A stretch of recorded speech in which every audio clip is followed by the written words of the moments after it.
Hello friends, welcome back to my channel math break. आज हम सीखेंगे डिवीजन इन फ्रैक्शंस, मतलब भिन्नों में भाग। जो भी आपको भिन्न या फ्रैक्शंस दिए गए होंगे उनको आपको कैसे डिवाइड करना है वो हम इस वीडियो में सीखेंगे।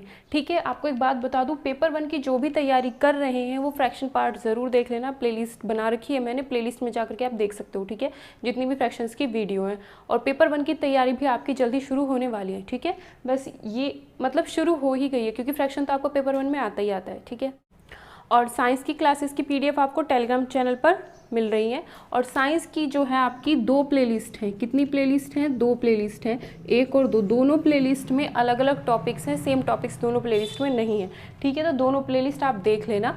ये मत सोचना कि सेकंड प्लेलिस्ट चलिए तो फर्स्ट नहीं देखनी। फर्स्ट प्लेलिस्ट में जो टॉपिक्स हैं वो सेकंड में नहीं है। ठीक है, और मैं उन्हें कराऊंगी भी नहीं, क्योंकि वो टॉपिक कंप्लीट हो चुके हैं वहाँ पे। जब पूरा साइंस एक बार कंप्लीट हो जाएगा तो उसके बाद हम कुछ वीडियोस में जो इंपॉर्टेंट पॉइंट्स होंगे या तो वो देखेंगे या फिर हम प्रीवियस ईयर क्वेश्चंस होंगे वो देखेंगे। ठीक है, तो आज हम देखते हैं रेसिप्रोकल या व्युत्क्रम। अब रेसिप्रोकल या व्युत्क्रम क्या होता है? बहुत ही सिंपल सी चीज़ है। जैसे आपको कहा है 1/2, 1/2 का आपको रेसिप्रोकल या व्युत्क्रम बताना है, तो क्या करना है? नीचे वाले नंबर को ऊपर लिख दो, ऊपर वाले को नीचे लिख दो। 2/1 लिखने का कोई मतलब नहीं होता, तो इसका मतलब ये क्या है? 2। तो ये क्या आया आपका? 1/2 का रेसिप्रोकल क्या मिला? 2। अगर आपसे कोई पूछे 2 का रेसिप्रोकल क्या होगा, तो क्या करेंगे? इस 2 के नीचे कुछ नहीं है तो क्या होगा? 1। नीचे वाले को ऊपर लिख देंगे, ऊपर वाले को नीचे, तो 2 का रेसिप्रोकल क्या होगा? 1/2। तो इसका मतलब है 1/2 का रेसिप्रोकल 2 होगा, 2 का जो व्युत्क्रम होगा वो 1/2 होगा। अगर आपसे कहा जाता है आपको 3 का रेसिप्रोकल निकालना है, 3 का रेसिप्रोकल क्या हो जाएगा? 1/3। इस 3 के नीचे कुछ नहीं था तो 1 को ऊपर लिख दिया, 3 को नीचे लिख दिया, ये क्या हो गया? इसका रेसिप्रोकल। अगर आपसे कहा जाता है 1/3 का आपको रेसिप्रोकल निकालना है, तो क्या करोगे? 3 को ऊपर लिख दो, नीचे 1, नीचे 1 का कोई मतलब नहीं होता, तो ये क्या है? 3। तो 3 का रेसिप्रोकल 1/3 हो गया, और 1/3 का रेसिप्रोकल 3 हो गया। ठीक है, तो अगर आपसे कहा जाता है कि आपको 7/8 का रेसिप्रोकल निकालना है, तो क्या होगा? 8/7, ऊपर वाला नीचे, नीचे वाला ऊपर कर दो। ठीक है, अगर आपसे कहा जाता है 9/8 का रेसिप्रोकल निकालना है, तो क्या होगा? 8/9। तो यही क्या होता है आपका रेसिप्रोकल। रेसिप्रोकल में क्या कर देना है? सिर्फ उसे उल्टा कर देना है। ठीक, जैसे आपसे पूछा जाए 5 का रेसिप्रोकल, डायरेक्ट लिखो 1/5। 7 का रेसिप्रोकल डायरेक्ट लिखो 1/7। ठीक है, 1/5 का रेसिप्रोकल डायरेक्ट लिखो 5। तो बस रेसिप्रोकल में आपको यही सीखना था। तो देखते हैं पहला क्वेश्चन। ये क्वेश्चन आपका डिवीजन इन फ्रैक्शन पर बेस्ड है, मतलब फ्रैक्शंस को आपको डिवाइड करना है। अब देखो 12 तो फ्रैक्शन नहीं है, आप सोचो कि नहीं 12 भी क्या है? फ्रैक्शन है। 12 के नीचे आप 1 तो लिख सकते हो ना, है ना? 12 के नीचे कुछ नहीं है तो 1 है। अब इसमें न्यूमरेटर भी है, डिनोमिनेटर भी है, और डिनोमिनेटर जो है आपका 0 के बराबर नहीं होना चाहिए। ठीक है, डिनोमिनेटर आपका 0 के बराबर नहीं होना चाहिए, तो ये क्या बन गया? आपका फ्रैक्शन है। फ्रैक्शन की डेफिनेशन है, याद रखना। फ्रैक्शन में, भिन्न में हमेशा एक तो न्यूमरेटर होता है जिसे अंश कहते हैं, और डिनोमिनेटर को हर कहते हैं। और जो डिनोमिनेटर होता है ये कभी भी 0 के बराबर नहीं हो सकता। यही आपकी फ्रैक्शन की डेफिनेशन है। ठीक है, एग्जाम में पूछ सकता है कि नीचे वाला नंबर 0 के बराबर हो सकता है? नहीं हो सकता। तो कभी भी ये नंबर 0 नहीं होगा। d is not equals to 0। तो ये तो हो गया आपका फ्रैक्शन। ठीक है, तो आपसे पूछा मैंने कि 12 फ्रैक्शन है या नहीं? 12 फ्रैक्शन है, क्योंकि 12 को आप क्या लिख सकते हो? 12 के नीचे आप 1 लिख सकते हो। न्यूमरेटर है, डिनोमिनेटर है, डिनोमिनेटर क्या है? 0 के बराबर नहीं है। ठीक है, ये मत सोचना कि 12 के नीचे आप 0 लिख दोगे। 0 नहीं, यहाँ पर 1 होता है, क्योंकि 0 से आप डिवाइड नहीं करोगे इसे। 0 से 12 को डिवाइड थोड़ा ही ना करेंगे। अगर 1 से हम 12 को डिवाइड करें तभी तो हमें वापस 12 मिलता है। ठीक है, तो इसलिए ये क्या है? फ्रैक्शन है। अब देखो हमें 12 से 12 डिवाइडेड बाय 3/4 लिखा हुआ है, तो इसे हम कैसे सॉल्व करेंगे? क्या करना है? पहला नंबर आपको ऐसे ही लिखना है, डिवाइड को आपको मल्टीप्लाई बना देना है। 12 को आपको ऐसे ही लिखना है, डिवाइड को आपको मल्टीप्लाई बना देना है, और 3/4 को क्या करोगे? इसका आप रेसिप्रोकल लिखोगे। जब डिवाइड को मल्टीप्लाई में चेंज करोगे तो 3/4 का 4/3 मतलब रेसिप्रोकल लिखेंगे। अब हमें पता है ऊपर वाला नंबर ऊपर वाले से ही मल्टीप्लाई होता है, तो 12 × 4, नीचे क्या आएगा? 3। 3 के टेबल में 4 तो नहीं आएगा, बट 12 तो आता है। कितनी बार आता है? 3 4 = 12, 3 1 = 3, 3 4 = 12। तो ऊपर क्या आया आपका? 4 × 4, नीचे क्या आया? 1। 4 4 जा क्या होता है? 16/1, और नीचे 1 का कोई मतलब नहीं होता, तो ये क्या है आपका? 16 ही आंसर आया। ठीक है, अब नेक्स्ट क्वेश्चन देखो, इसमें क्या है? 3/4 डिवाइडेड बाय 12। इसमें और इसमें अंतर क्या है, 3/4 बाद में लिखा है, 3/4 पहले लिखा है। क्या करना होता है, हमेशा डिवाइड के बाद में जो लिखा होता है उसका रेसिप्रोकल या व्युत्क्रम लिखते हैं, ठीक है। 3/4 तो ऐसे ही रहेगा, पहले नंबर से तो कोई मतलब है ही नहीं। डिवाइड को बदल दिया मल्टीप्लाई में। जब भी डिवाइड को आप मल्टीप्लाई में बदलोगे, 12 को क्या लिखोगे, उसके बाद वाले नंबर को, 12 के नीचे कुछ नहीं है तो 1, डिवाइड के बाद वाले नंबर को उल्टा लिख देना है, मतलब उसका व्युत्क्रम या रेसिप्रोकल लिखना है, ठीक है। 3 तो ऊपर मल्टीप्लाई होगा, 4 नीचे मल्टीप्लाई होगा, ठीक है। 3 का टेबल पढ़ो, 3 1 जा 3, 3 4 जा 12, ऊपर क्या है 1 × 1, नीचे क्या है 4 × 4, तो नीचे क्या आएगा 1/16, नीचे क्या आएगा 16, तो इसका आंसर क्या हो गया आपका 1/16, इसका आंसर हो गया, ठीक है। अब नेक्स्ट क्वेश्चन देखो क्या है 14, पहले वाले नंबर से कोई मतलब है ही नहीं, डिवाइड को बदला मल्टीप्लाई में, ठीक है। 5/6 का उल्टा कर दो, 6/5, ठीक है। अब 5 से 14 नहीं कटेगा, 6 नहीं कटेगा, मतलब 5 के टेबल में ना तो 14 आता है ना ही 6 आता है, तो अब क्या करेंगे 14 की मल्टीप्लाई 6 से कर देंगे, कितना है 84/5।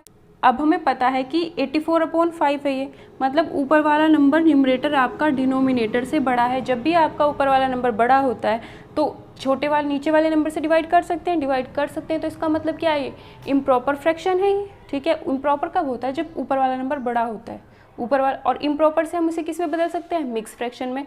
तो 5 से 84 को डिवाइड करके इसे मिक्स फ्रैक्शन में बदलो, 5 1 जा 5, 3 4, 5 6 जा 30, कितना बचा नीचे 4, कैसे लिखते हैं, नीचे 5 था तो नीचे 5 ही रहेगा, ये जो नीचे होता है रिमाइंडर या शेषफल इसे ऊपर लिखते हैं, और जो यहाँ पर क्वोशंट या भागफल होता है उसे यहाँ पर लिखते हैं, ठीक है। तो ये इसका आंसर आ गया। ऊपर वाला बड़ा है, इम्प्रॉपर फ्रैक्शन है, विषम भिन्न है, तो इसे किस में बदल देंगे, मिक्स फ्रैक्शन यानी मिश्रित भिन्न में बदल देंगे, ठीक है। अगर ये ऊपर वाला नंबर छोटा होता तो प्रॉपर फ्रैक्शन होता, और प्रॉपर फ्रैक्शन को तो कभी भी मिश्रित भिन्न में नहीं बदलते हैं, ठीक है। नेक्स्ट देखो 7/3, डिवाइड को बदला मल्टीप्लाई में, 2 के नीचे कुछ नहीं है तो क्या होगा 1 होगा, 2 के नीचे 1 होगा, तो इसे उल्टा कर देंगे, क्योंकि डिवाइड को मल्टीप्लाई में बदल दिया है, इसका भी हम व्युत्क्रम कर देंगे, ठीक है। अब 7 × 1 7, 3 2 जा 6।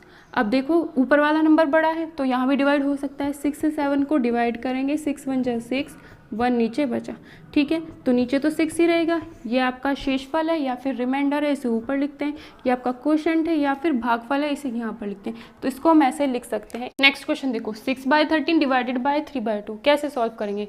फर्स्ट नंबर को तो आपको ऐसे ही रखना है, डिवाइड का बदल दिया मल्टीप्लाई में, ठीक है। 3/2 को क्या लिखोगे आप 2/3, नीचे वाला ऊपर, ऊपर वाला नीचे। अब हमें पता है कि नीचे वाले किसी भी नंबर से आप ऊपर वाले नंबर को डिवाइड कर सकते हो, भाग कर सकते हो, या फिर ऊपर वाले नंबर से नीचे वाले नंबर्स को भाग कर।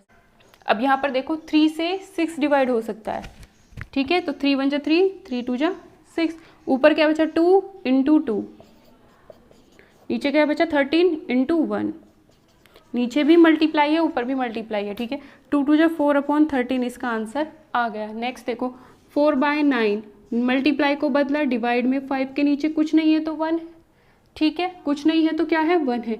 5/1 को क्या लिखेंगे अब 1/5 लिखेंगे, ऊपर वाले नंबर की ऊपर वाले से कर दो, नीचे वाले नंबर की नीचे वाले से कर दो, ठीक है, क्योंकि 5 से ना तो ये कट रहा था ना ये, 9 से ना ये कटता था ना ये कटता था, ठीक है। नेक्स्ट क्वेश्चन देखो, अब यहाँ पर आपको ये दिया है, ये कैसा है मिक्स फ्रैक्शन। जब भी आपको मिक्स फ्रैक्शन मिले और आपको डिवाइड या मल्टीप्लाई करना हो तो आपको हमेशा इस मिक्स फ्रैक्शन को इम्प्रॉपर फ्रैक्शन में बदलना पड़ेगा, मिश्रित भिन्न को विषम भिन्न में बदलना पड़ेगा। कैसे बदल देते हैं हम लोग, 7 की गुणा 4 में करेंगे, 7 चौक 28, ऊपर जो लिखा हुआ होता है उसे ऐड कर देते हैं, कितना हुआ 31/7, डिवाइड को बदला मल्टीप्लाई में, 1/7 को क्या लिख दिया 7/1, ठीक है। अब ये 7 ऊपर है, ये 7 नीचे है, तो नीचे वाला नंबर तो ऊपर वाले नंबर को डिवाइड कर सकता है, तो 7 के टेबल में 7 कितनी बार आता है 1 बार, तो 31 × 1 31/1, तो कितना आया ये 31 ही आएगा, ठीक है, क्योंकि अपॉन में 1 हम लिख सकते हैं, उससे कोई फर्क नहीं पड़ता, ठीक है।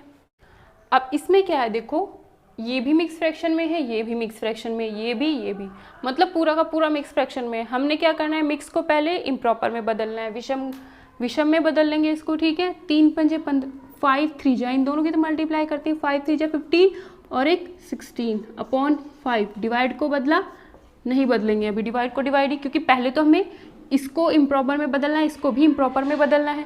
3 1 जा 3 और 2 5/3। अब 16/5 ऐसे ही डिवाइड को मल्टीप्लाई में और डिवाइड के बाद जो होता है हमेशा उसी को बदलते हैं हम, क्या करेंगे उल्टा कर देंगे इसको। 5/3 का 3.5 कर दिया, ठीक है। 16 तिया 48, 5 5 25। ऊपर वाला ऊपर वाले से, नीचे वाला नीचे वाले से गुना कर दिया, क्योंकि 5 के टेबल में ना ये आता है ना ये आता है, इस 5 के टेबल में भी ना ये आता है ना ये आता है, तो ऊपर ऊपर वाले से नीचे वाले को नीचे वाले से गुना करके लिख दिया, ठीक है। अब हमें पता है ऊपर वाला नंबर बड़ा है तो क्या है इम्प्रॉपर है, विषम है, इसको क्या कर देंगे मिक्स फ्रैक्शन में बदल देंगे। मिक्स फ्रैक्शन मतलब मिश्रित भिन्न में इसलिए बदलेंगे क्योंकि ये भी आपको मिश्रित भिन्न में ही मिला हुआ था। तो 25 से आप 48 को डिवाइड करो, 25 पंजा 25, कितना बचा 3 2। नीचे तो 25 ही रहता है, जो नीचे था वो नीचे ही रहता है। इसको कहाँ लिखते हैं ऊपर और इसको कहाँ लिखते हैं यहाँ पर। तो इसको हम कैसे लिख सकते हैं, ऐसे लिख सकते हैं, ठीक है। नेक्स्ट क्वेश्चन देखो, ये भी मिक्स में है ये भी मिक्स में है। पहले इसको किस में बदलेंगे इम्प्रॉपर यानी विषम भिन्न में बदलेंगे। 5 दूनी 10, 10 और 1 11/5। डिवाइड को डिवाइड ही रहने दिया, 5 कम 5 और 1 6/5। 11/5 ऐसे ही डिवाइड को मल्टीप्लाई में बदल दिया, 6/5 को क्या लिखेंगे 5/6। अब देखो इस 5 से ये 5 कट जाएगा क्योंकि इस 5 से ये 5 भाग हो जाएगा कितनी बारी में, सिर्फ एक बारी में। ऊपर 11 × 1 तो 11, नीचे क्या आया, नीचे क्या आया सिर्फ 6 आया। ऊपर वाला नंबर बड़ा है तो 6 से क्या कर दो, इसे डिवाइड कर दो। जब आप 6 से 11 को डिवाइड करोगे 6 × 6 नीचे कितना आएगा 5, तो नीचे 6 था ये 6 ही रहा, ये वाला 5 ऊपर चला जाएगा और ये 1 यहाँ लिखा जाता है। तो अब इसको हम कैसे लिख सकते हैं, ऐसे लिख सकते हैं। तो इस तरीके से हम फ्रैक्शंस को डिवाइड कर सकते हैं, भिन्नों में भाग कर सकते हैं। 2 क्वेश्चन और देख लेते हैं, ठीक है। क्या है देखो 3/7 को 8/7 से डिवाइड करना है, क्या करोगे first number as it is, divide को बदला मल्टीप्लाई में, इसको उल्टा कर देंगे, ठीक है। 7 से 7 डिवाइड हो जाएगा, कट गया 1 आएगा, 3 बचा ऊपर, नीचे 8 बचा, 3 × 1 था ऊपर, 8 × 1 नीचे था, तो 3/8 आंसर हो गया। नेक्स्ट 2/5 डिवाइड को बदला मल्टीप्लाई में और इसे हमने उल्टा कर दिया। अब ऊपर वाला ऊपर वाले से गुणा कर दो, नीचे वाला नीचे वाले से गुणा कर दो, कितना आया 4/5, तो इसका आंसर हो गया। तो आज की क्लास में हमने फ्रैक्शंस को डिवाइड करना सीख लिया है, ठीक है।